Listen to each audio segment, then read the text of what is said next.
All right, this will only really augment a a brilliant podcast, Bad Faith, with Brianna Joy Gray and a guest about why race science is making a resurgence in our culture. And I've referred to this before a long, long time ago. I read a brilliant article about the German culture pre the Nazis and during the Nazis, and how vacant it was and how intangible it was. And as I'm finding, going through the events and the thinkings of the day, is that, when you have no culture, no visceral culture. Let's describe what culture is. Culture, to me, is something that occurs very much outside, unfortunately, the tradition of the monotheisms. I read a book once called Archetypes: A Natural History of the Self, and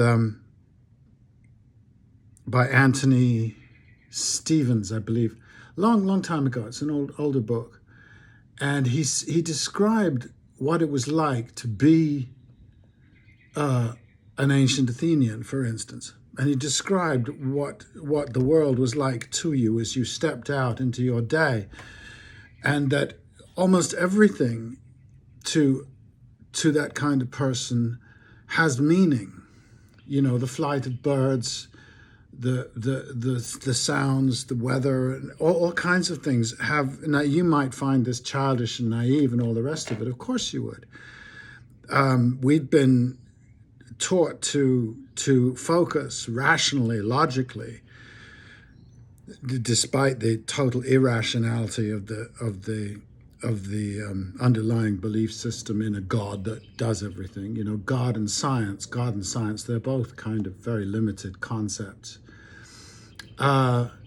So it tends to happen that cultures with very little actual relationship to the planet and very there's an argument that the great misogynies are the great misogynies of human history are monotheist. Now, you might argue with me, but show me the evidence that before it was worse. But if your lived existence has no meaning, the thing that you will rely on is the wealth that you can accumulate, how much better you will do than somebody else in terms of battle or all those sorts of things. And that eventually evolves into the kind of culture that we have today, which is a culture of supremacy. We believe that Western civilization is supreme.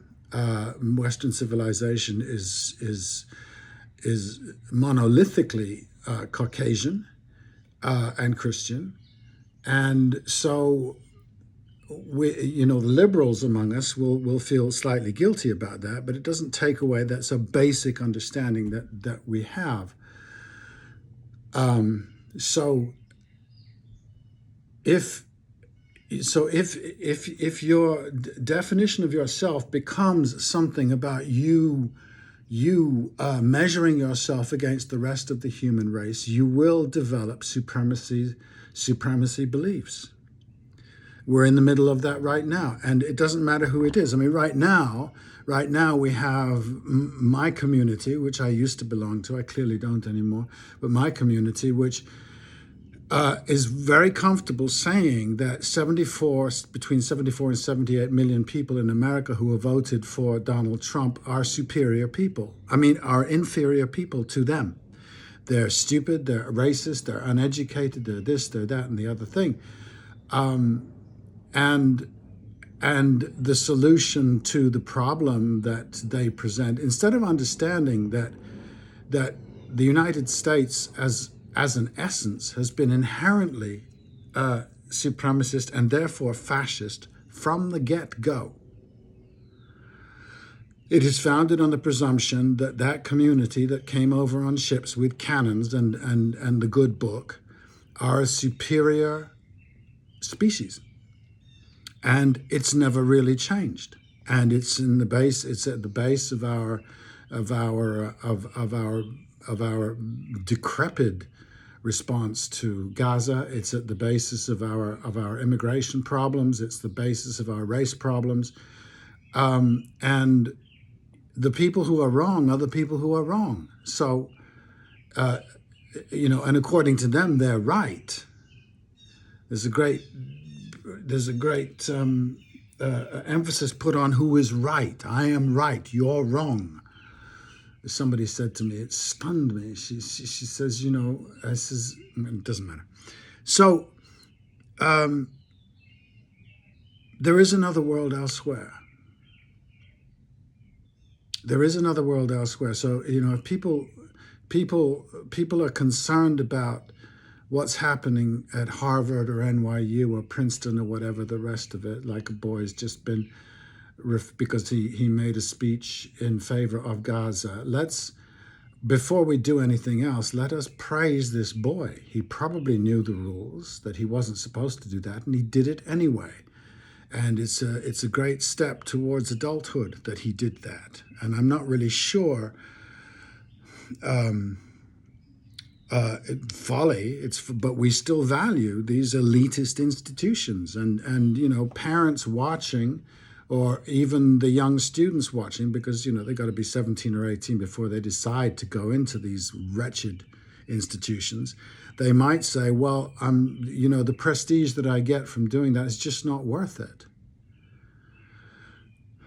NYU shut him down and is refusing to give him his degree because he made a speech in favor of Gaza. And then they made put some euphemistic explanation out. They had broken some rules. They don't tell you what the rules are. It'd be very interesting to hear them articulate what the rules are.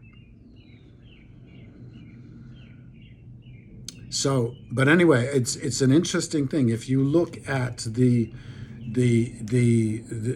conquering civilizations, you will find often, not always, often, that they conquer because they are very uneasy in their own skin. They have to go and devour and consume and restlessly take themselves. And of course they could. The European who arrived in America could very simply have said, let me hear from you, Cherokee. Let me hear from you, Lakota. Show me, teach me. Not a bit of it. Not an effing bit of it. The whole presumption of the conquest of this country, the thing that allies us exactly with Israel, is the notion of supremacy.